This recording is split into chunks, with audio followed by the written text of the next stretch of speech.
આજે આપણે શિયાળામાં મળતા અમૃત સમાન ફળ જામફળ અને ટામેટાનો ઉપયોગ કરીને એકદમ ખાટું મીઠું અને ટેસ્ટી રસાવાળું શાક બનાવીશું.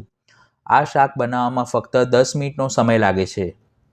તો સૌપ્રથમ મેં 4 નંગ મીડિયમ સાઇઝના પાકા જામફળ અને 2 નંગ નાની સાઇઝના ટામેટાને પાણીથી ધોઈને લીધા છે.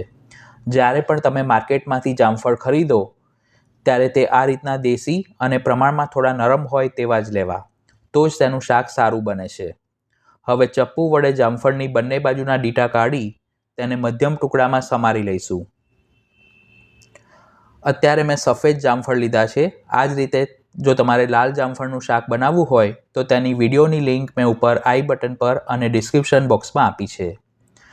જામફળની અંદર જે બી રહેલા છે તેને કાઢવાના નથી, કારણ કે શાક ખાતી વખતે બી ચાવવામાં આવે તો તેનો ટેસ્ટ ખૂબ સારો આવે છે.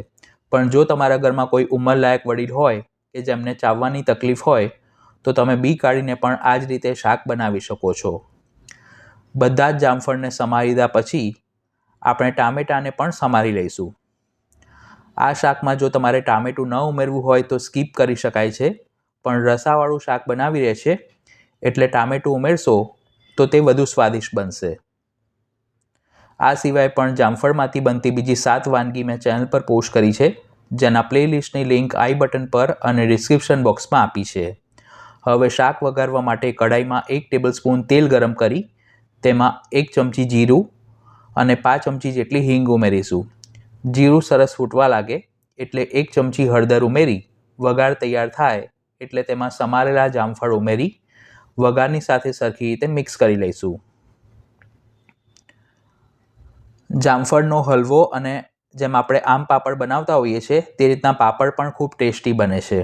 પછી તીખાશ માટે તેમાં 1 ચમચી લાલ મરચું પાવડર અને શાકનો રસો સરસ ઘટ થાય તેના માટે 2 ચમચી ધાણાજીરું પાવડર ઉમેરીશું. તેની સાથે 1 ચમચી અથવા તો સ્વાદ પ્રમાણે મીઠું ઉમેરી બધા જ મસાલા જામફળના ટુકડા ઉપર કોટ થાય તે રીતે મિક્સ કરી લઈશું. પછી આ શાકમાં આપણે જામફળ ડૂબે તેટલું અથવા તો 1 કપ પાણી ઉમેરીશું અને પાણી થોડું ઉકળે એટલે કઢાઈની ઉપર લીડ ઢાંકી તેને 5 થી 7 મિનિટ માટે સ્લો ટુ મીડિયમ ફ્લેમ પર કૂક કરીશું. જામફળ 60 થી 70% જેટલા કૂક થઈ ગયા છે. આ સ્ટેજ ઉપર શાકને વધુ સ્વાદિષ્ટ બનાવવા માટે તેમાં 1/3 કપ સમારેલો ગોળ ઉમેરીશું. જામફળમાં પણ ખટાશ હોય છે અને આપણે ઉપરથી ટામેટા પણ એડ કરવાના છે, એટલે બંનેની ખટાશને બેલેન્સ કરવા માટે તેમાં ગોળ ઉમેરવો જરૂરી છે. ગોળની સાથે આપણે સમારેલા ટામેટા ઉમેરી હળવા હાથે મિક્સ કરી ફરીથી કઢાઈની ઉપર લીડ ઢાંકી અને 3 થી 4 મિનિટ માટે કૂક કરીશું, જેથી ટામેટા સરસ ચડી જશે અને આપણે જે ગોળ ઉમેર્યો છે તે પણ ઓગળી જશે. તો ફક્ત 10 મિનિટમાં બનાવી શકાય તેવું એકદમ ટેસ્ટી અને રસાવાળું જામફળ ટામેટાનું શાક બનીને તૈયાર છે. છેલ્લે તેના ઉપર 1 ટેબલસ્પૂન સમારેલી કોથમીર ઉમેરી મિક્સ કરીશું. આ શાક ગરમા ગરમ રોટલી કે પરોઠા સાથે ખાવાની ખૂબ મજા પડે છે.